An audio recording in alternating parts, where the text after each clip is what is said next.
Frente a frente. El anuncio principal ha sido el fin de la pandemia como tal por el COVID-19. ¿Qué podría significar? Esto significa que la enfermedad ha llegado a niveles en que siempre existe. Eso debe quedar claro. No se ha ido con el fin de la declaratoria de emergencia de salud pública por parte de la OMS, sino que se ha llegado a controlar en niveles en que la cantidad de casos diarios que se presentan a nivel mundial, así como la cantidad de fallecidos, se ha logrado estabilizar. Y que también es un llamado que hace la OMS a los gobiernos a que tomen las medidas pertinentes para mantener la situación del COVID-19 bajo control. Aprendimos, los seres humanos, a reconocer la importancia del uso de la mascarilla, de las medidas de prevención como el lavado de manos y el distanciamiento social. Eso deberíamos de mantenerlo durante todo este tiempo, porque no solo el COVID-19 es una infección de vías respiratorias viral, sino que hay otras infecciones virales que se transmiten de la misma manera. En este momento en nuestro país estamos con un brote de gripe por influenza. Esta influenza que usted me menciona está atendiendo bastantes casos. ¿Usted, doctor? Sí, hemos tenido bastantes casos de infecciones respiratorias agudas y al enviarle los exámenes respectivos sale gripe por virus de influenza, ¿no? Ya sea A o B. Cuando uno revisa el reporte epidemiológico del Ministerio de Salud, pues la que más predomina es la influenza H3N2. Esa es la que... ¿Es mortal, doctor? Puede llegar a ser mortal, al igual que el virus del COVID. Y recordemos que los factores de riesgo son muy similares a los del COVID. ¿En quiénes se puede complicar una gripe por influenza? Pacientes diabéticos, pacientes con insuficiencia renal crónica, pacientes con enfermedad pulmonar crónica, pacientes renales crónicos, pacientes con infección por VIH, etc. Es recomendado que este grupo de personas con enfermedades cardíacas crónicas también se vacunen contra la gripe por influenza. ¿Esa vacunación debe ser cada año, doctor? Todos los años. Influenza.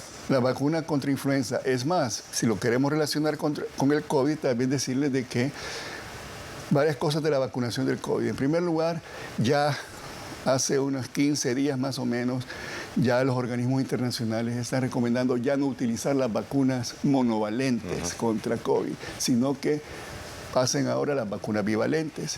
Y otra cosa importante decirle a nuestros televidentes es que probablemente la vacunación contra COVID se va a volver como la de influenza. Naturalmente en este momento, doctor, se pueden hacer algunas consideraciones de qué fue lo que sucedió y lo que vivimos cuando tenemos que hablar de, podríamos definirlo como lo bueno, malo y feo de lo que se ha visto. Lo bueno, que creo que es lo que se menciona en la primera gráfica, análisis rápido del manejo del COVID-19. Nosotros como gremio médico siempre reconocimos que las medidas previas a la detección del primer caso de COVID-19 en nuestro país, que fueron tomadas por el gobierno de la República, fueron adecuadas, como por ejemplo el comenzar a monitorear el monitoreo de temperaturas en los aeropuertos.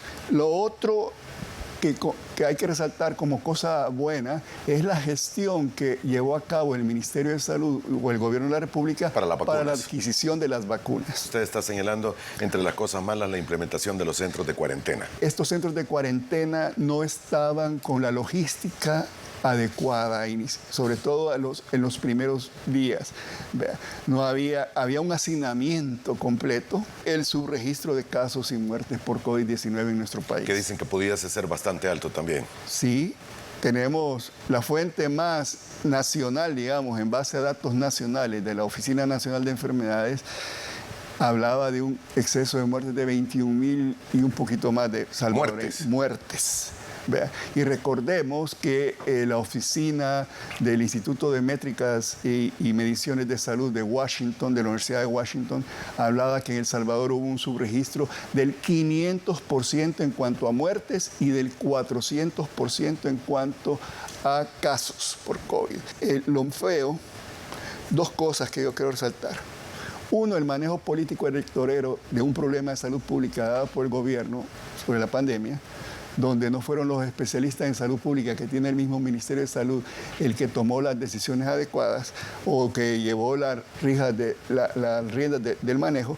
Y segundo, el poco apoyo brindado al personal de salud y que todavía tiene una deuda el gobierno con los familiares de todo aquel personal de salud que falleció. Que fallecieron en el momento.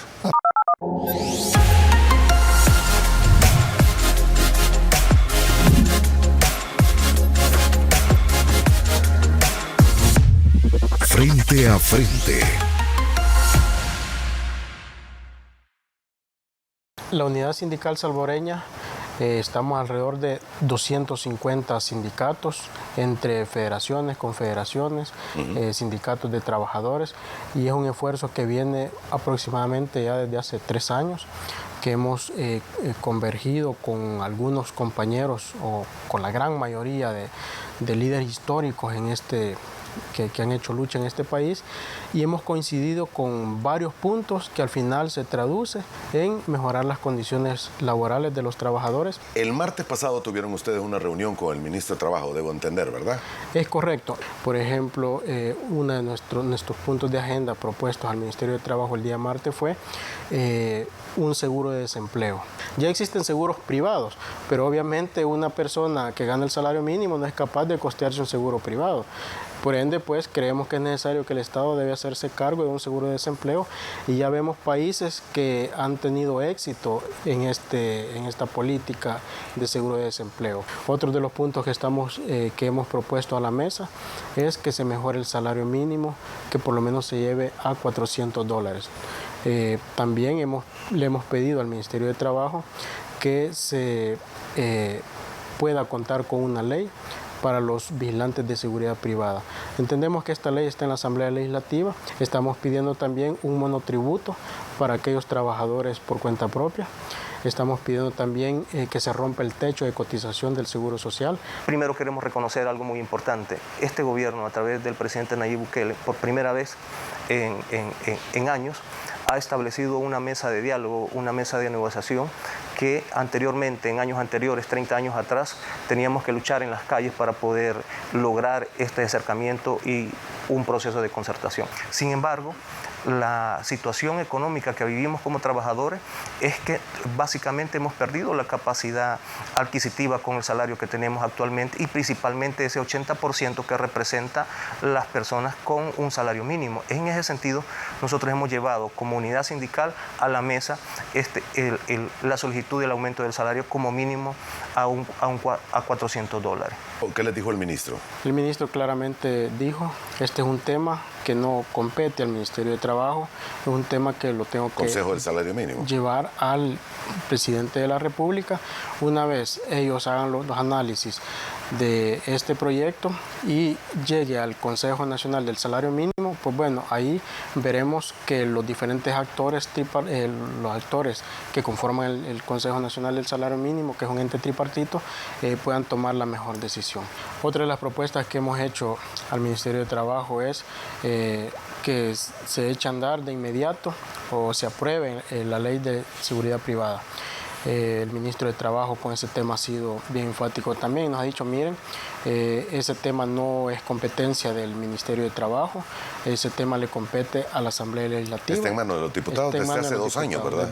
Incluso él decía, nosotros hace aproximadamente 2 años hemos presentado toda la documentación requerida por la Comisión de Trabajo y desconocemos por qué es que no ha avanzado. ¿Cuál era el otro punto pendiente? Porque recuerdo que eran 4. La reforma al Código de Trabajo. La reforma, en el sentido de... Nuestro Código de Trabajo data de 1972. Estamos hablando de un Código de Trabajo preconstitucional. La Constitución de la República fue en 83.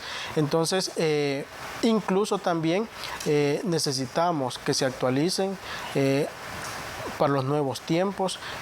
Hay sanciones que el Ministerio de Trabajo impone a las empresas o a los empleadores infractores de los derechos de los trabajadores, todavía en colones, multas risibles. Entonces el empleador toma la decisión, cuando despiden a un trabajador, toma la decisión si pagar la multa risible o seguir actuando de esa manera, porque para él es mínima la sanción y eso no le implica mayor consecuencia, y así han despedido a miles y miles de trabajadores. En el tema de legislación laboral creo que hay mucha tela que cortar, hay mucho trabajo que hacer todavía.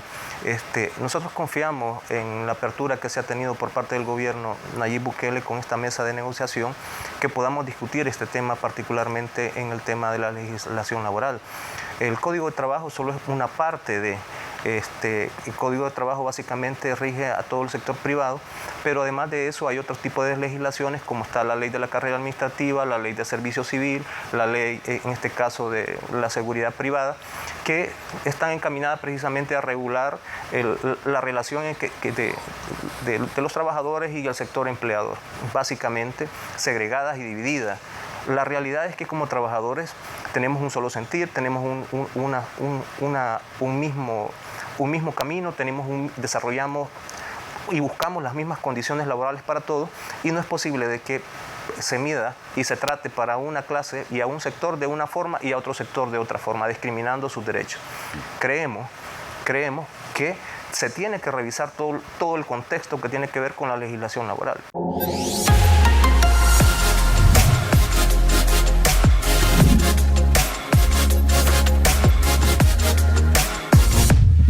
Frente a frente.